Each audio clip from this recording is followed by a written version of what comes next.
Hello viewers, আমি শহীদ BD সাউন্ডের পক্ষ থেকে আপনাদের সবাইকে জানাই সালাম।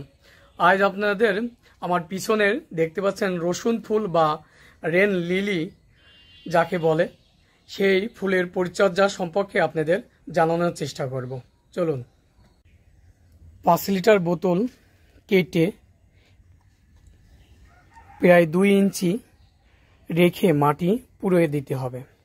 তারপরে একটা মাঝখানে পুড়লেই হয়ে যাবে। আপনার এই সময় বর্ষার সময় পড়তে পারেন বা কিছুদিন পরে পড়তে পারেন।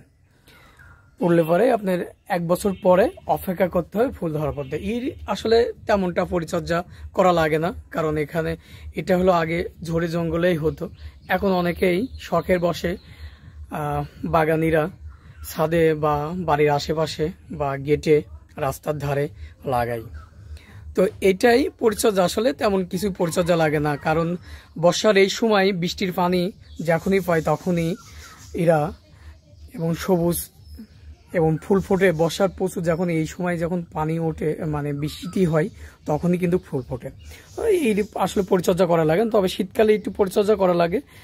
শীতকালে পানি দেওয়া লাগে মাঝে মাঝে। পানি দিলে পরে আপনার এই রেন লিলিগুলো বেঁচে থাকবে, আর যদি না দেন সেক্ষেত্রে মারা যেতে পারে।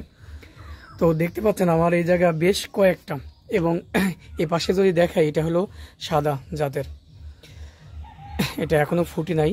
আমার ওর পাশে আরও আছে, দেখতেও চমৎকার লাগে।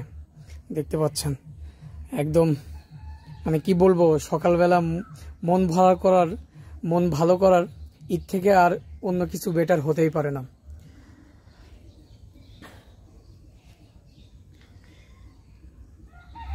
এই যে এখানে দেখেন কয়েকটা বেশ সাদা ফুল, এখনো ফুটি নাই, তবে ফুটবে হয়তো 2-1 দিনেই। তো এই ছিল আজকের ভিডিও। আপনারা যারা বাগানি বা ছাদে যারা ভাবতেছেন করবেন তারা করতে পারেন, তবে 1-2 বছর অপেক্ষা করতে হবে এরকম ফুলের জন্য। কিন্তু আগেই অধৈর্য হওয়া যাবে না, অর্থাৎ ধৈর্য হারা হওয়া যাবে না। আর ধৈর্য হারা হলে পরে কিন্তু এরকম ফুল পাবেন না। প্রচুর পরিমাণ ফুল পড়বে এবং আপনাকে মন ভালো করতে বাধ্য, আপনার মন ভালো হয়ে যাবে। তো এই ছিল আজকের ভিডিও। যদি ভালো লাগে তাহলে অবশ্যই সাবস্ক্রাইব করবেন আমার চ্যানেলটিকে এবং পাশে থাকবেন। ধন্যবাদ সবাইকে। আসসালামু আলাইকুম।